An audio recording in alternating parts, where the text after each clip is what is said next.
It ended before most people understood it had begun.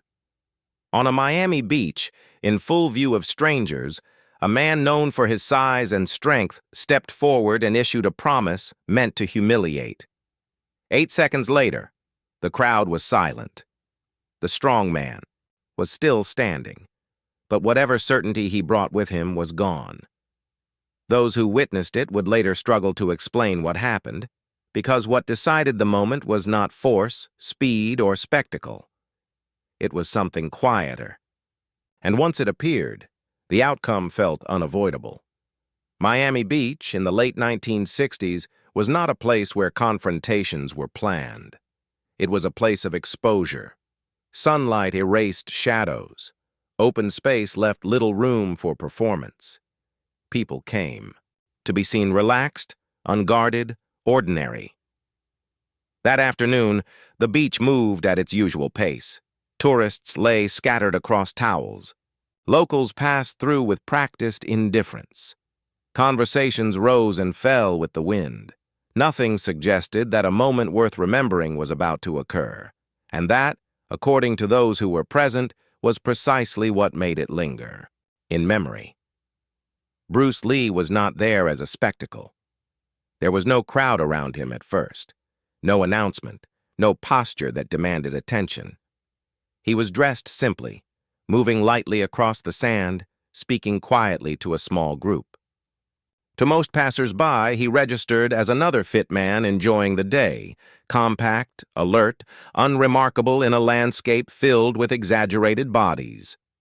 Witnesses later noted this detail with some insistence. He did not arrive with the air of a challenger. He did not scan the crowd. He did not seem interested in being measured. Miami Beach had its own hierarchy. Strength was visible. Size announced itself easily. Men who trained their bodies to extremes were common, and admiration often followed, mass and volume. It was an environment where physical dominance could be declared without words, simply by occupying space. Bruce Lee did not occupy space that way. He stood close to the ground, balanced, weight distributed as if the surface beneath him mattered. Observers who noticed him early would later say there was something restrained in how he moved. Nothing wasted, nothing displayed for effect. At the time, it meant very little. Only later did it take shape. The beach continued its rhythm. Vendors called out. A radio played somewhere nearby. A few people began to notice a subtle shift in attention, not because of Bruce Lee, but because of someone else moving through the scene. A man whose presence interrupted the casual geometry of the space simply by being larger than the rest. The strongman's arrival was unmistakable. He did not blend in. He did not need to. His size was the introduction. Muscles trained for lifting, not movement. A body built to demonstrate effort and conquest over weight. He was known, at least to some, for public displays of strength, for making himself the reference point against which others were judged.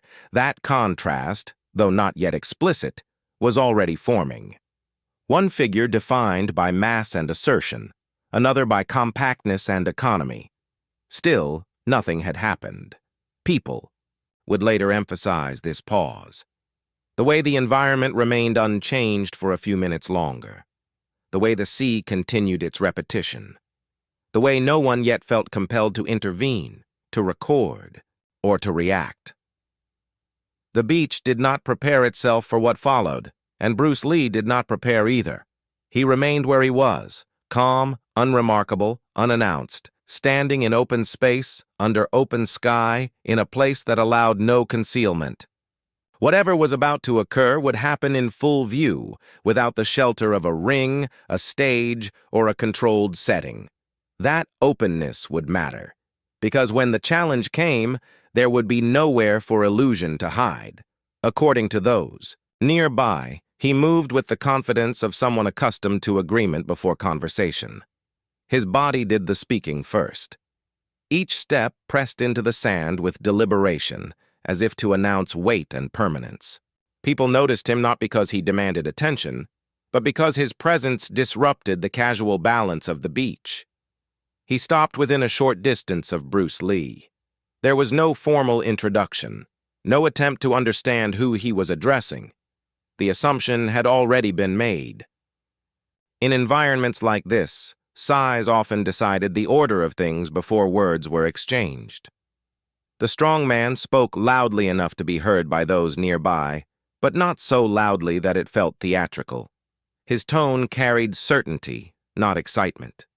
He framed the encounter as inevitable, not confrontational, an outcome waiting to be acknowledged. Witnesses remember the phrase more than the volume. It was dismissive, reductive, a statement meant to reduce the other man to scale. The implication was clear. Strength was measurable, visible, and already settled.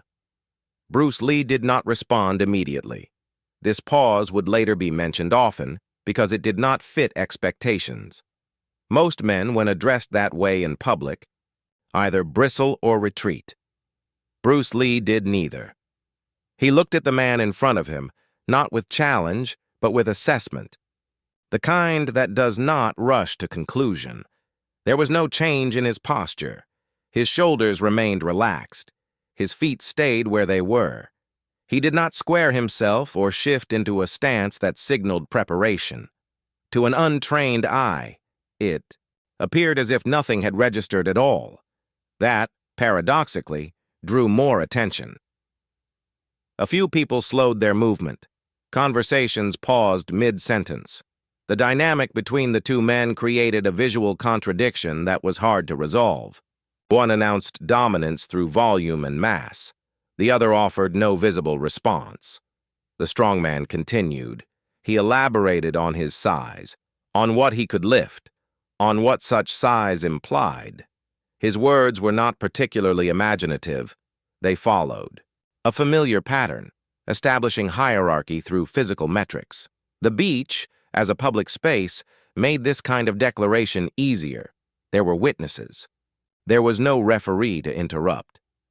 Bruce Lee finally spoke. His voice was low enough that only those close could hear it clearly. It did not carry across the sand. He did not mirror the other man's tone.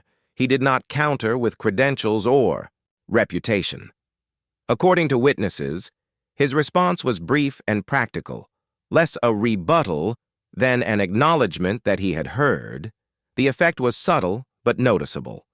The strong man paused. Not long, but long enough for uncertainty to enter. The expected escalation had not occurred. There was no visible fear, no attempt to disengage, no theatrical bravado in return. The familiar script had faltered. People sensed this before they understood it. The challenge, which had been declared as a foregone conclusion, now hovered without resolution. Size alone had not secured the outcome. Authority, it seemed, required participation from both sides. Bruce Lee remained still. In that stillness, the terms of the encounter began to shift. The beach, moments earlier indifferent, now felt closer.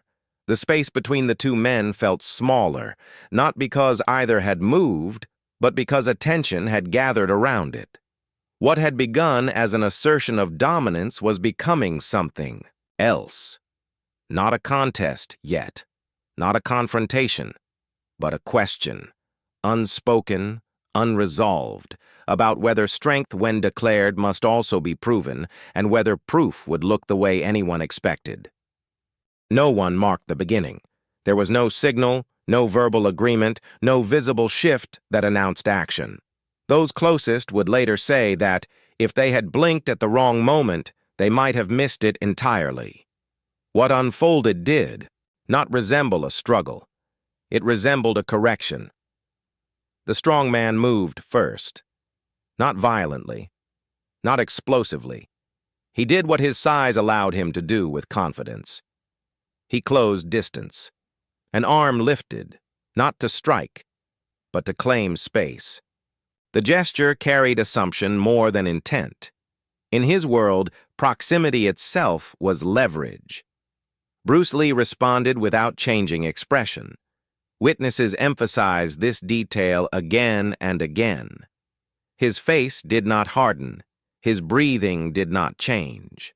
He did not widen his stance or draw attention to his balance. If anything, he appeared to become smaller, more contained, just as the space between them collapsed.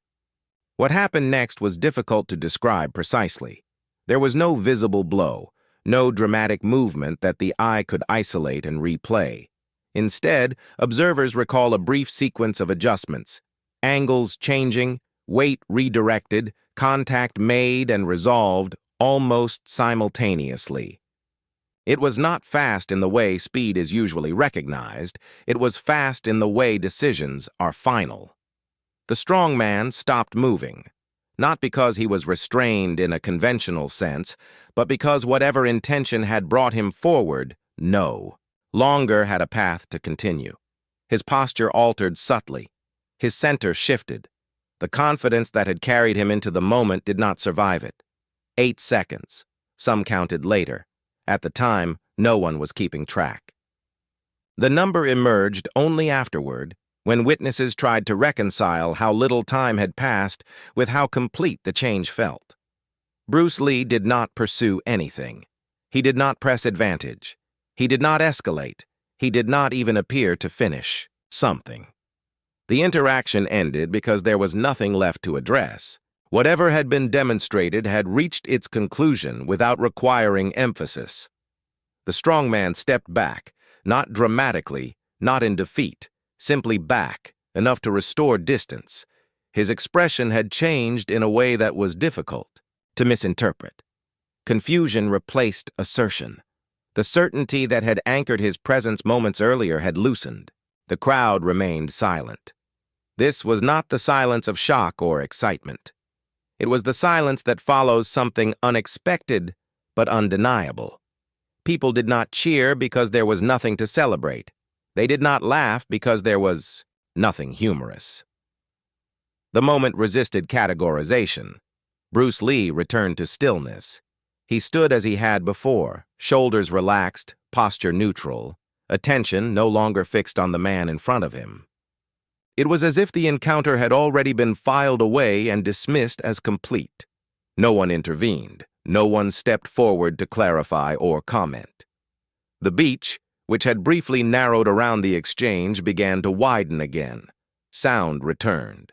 Gradually, movement resumed in fragments. But something had shifted. Those who witnessed it would later say that the most unsettling part was not what Bruce Lee did, but how little he seemed to regard it afterward. The strong man remained present, physically unchanged yet fundamentally altered in posture and demeanor. 8 seconds had passed, and in those 8 seconds, a public challenge had lost its meaning without ever becoming a spectacle. The moment did not end with a conclusion everyone could point to. It ended with absence. The strong man stood where he had stepped back to, his size unchanged, his breath steady, his body still capable. Nothing about him suggested injury. And yet the quality that had brought him forward, certainty, was no longer present in the same form. Witnesses noticed it first in his posture. His shoulders, once set to project permanence, now held themselves without intention. His stance widened slightly, not for balance but for reassurance. These were not dramatic changes. They were the kind that happen when someone realizes that a familiar rule no longer applies. He did not speak again. This silence mattered. Public challenges are sustained by language. They rely on declaration, repetition, escalation. When those stop, the structure collapses. The strong man had no words that could restore what had been lost without inviting further exposure. Bruce Lee offered nothing to replace them. He did not acknowledge the shift.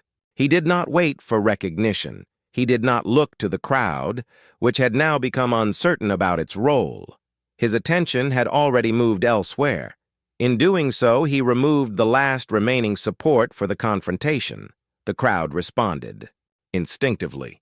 People did not press closer. They did not ask questions. Instead, they created space. The circle that had briefly formed loosened and dissolved. Conversations resumed, but not immediately. There was a delay, a collective recalibration, as if everyone needed to confirm that the moment was, in fact, over. The strongman remained where he was for a few seconds longer. Those seconds were the most revealing. With no one engaging him, no one challenging or affirming him, he appeared smaller, not physically, but contextually. His size no longer organized the space around him. It had become just one detail among many. Eventually, he turned away, not abruptly, not in retreat, simply away from Bruce Lee, from the space that had exposed the limits of his assumptions. He walked with care, as though recalculating his relationship to his own body. Bruce Lee did not watch him go. He moved back toward the people he had been speaking with earlier. His demeanor was unchanged. If anyone expected a shift, pride, satisfaction, acknowledgement, they did not see it. To Bruce Lee, according to those nearby, the encounter had already concluded the moment it no longer required attention. This, more than anything else, unsettled witnesses. There had been no victory to interpret, no defeat to frame.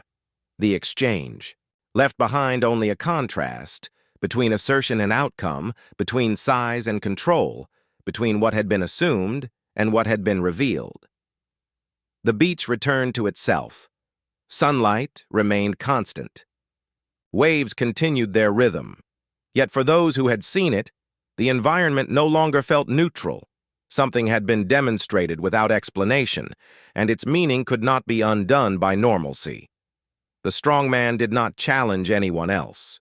That day, Bruce Lee stayed for a while longer, then left as he had arrived, without notice. The lesson, if it could be called that, did not announce itself. It settled slowly, carried not by words or repetition, but by the memory of a confidence that had entered a public space and exited quietly diminished. What remained was not a story of dominance. It was a reminder, subtle, persistent, that true control does not need to be defended once it has been revealed.